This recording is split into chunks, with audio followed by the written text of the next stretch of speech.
Okay, in this episode, we will be talking about independence on our walk with God. Independence is something that I find to be a really intriguing topic, and that's really well highlighted in the story of Tower of Babel.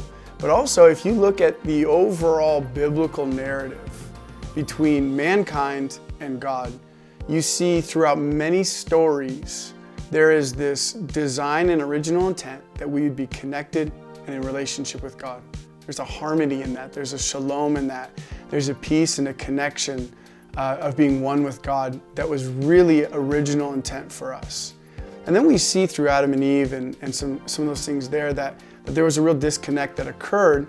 But we see the story of Jesus and overall mankind's narrative was to repair it, to restore it. But there really is this natural plight that we tend to have as mankind where we seek connection with God, and then there's other parts of us and other times in our life where there's this real migration that takes place from a connection with God to independence. And we see this autonomy found in the Greek word autos.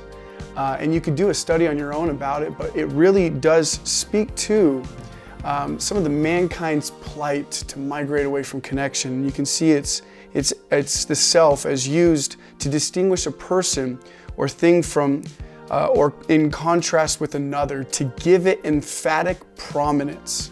Another way to describe it is it's the self to the exclusion of others alone by oneself. And the third way to describe it would be not promoted or influenced by another of oneself's own accord.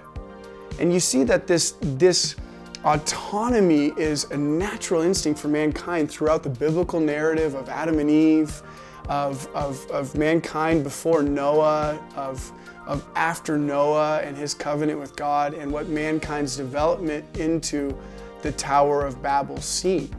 And when you see this plight take place, you recognize a very personal thing that happens as well.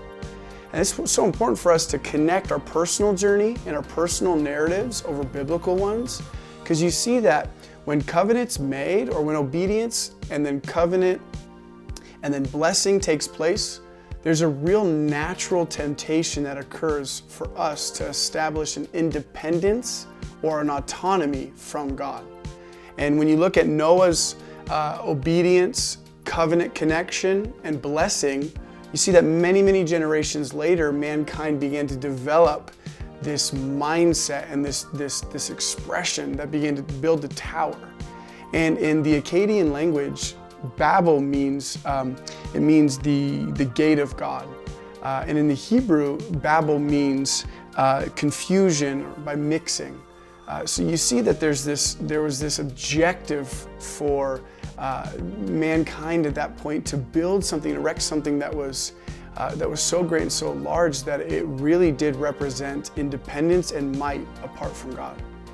And when you see this trajectory, when you see this narrative begin to unfold, I think we can realize in our own personal life, there's this, things are going well, we've been blessed, positive things are happening, and our strengths are producing fruit. I think if you'll notice and you look really closely on your personal narrative, and I look closely at mine, you'll see that there's this natural independence that begins to happen. And the entire purpose of this study right now is to become highly aware of these natural places to recognize our independence and to establish it through strength and blessing and might. And when we begin to have connections with God and we begin to walk with God, that it may lead to places of blessing or success. And truly navigating those places to determine continued connection is so important.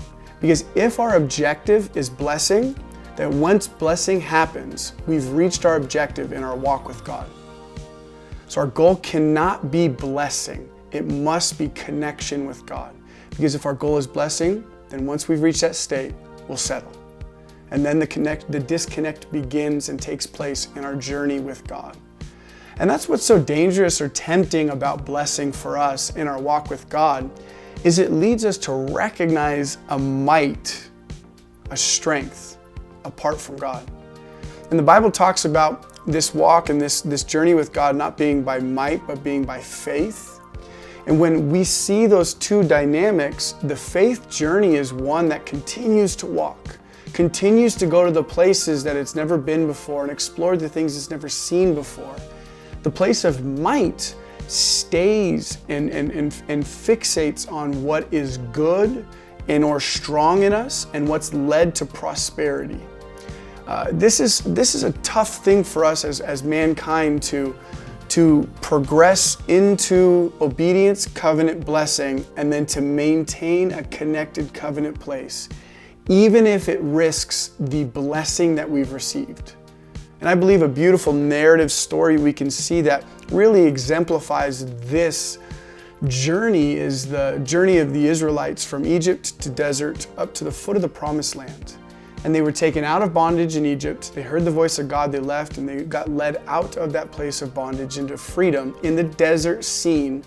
And then when they got to the foot of the desert, or the foot of the promised land, and God communicated, this is the land I've given you, wherever you set your foot, I'll give it to you. They sent in spies, and they really struggled to walk by faith. Because what existed in the promised land was a threat to what they had already received or experienced as a blessing, which was freedom and provision, daily provision and freedom. They'd seen and recognized these two outcomes. And what was at risk going into the promised land was that those two things might be lost. Because in the promised land was a threat to their life. Was armies too great? Was giants? Was things that were greater and larger than themselves? So if you will only go where your might predicates or allows you to go, this is not a walk with God. This is a walk of independence. So my encouragement for you today is to identify your natural inclinations for independence and self-might or self-preservation, and to lean into the narrative, into the trajectory, into the path with God that requires faith and that requires connected commitment, and be willing to lose everything to walk with God.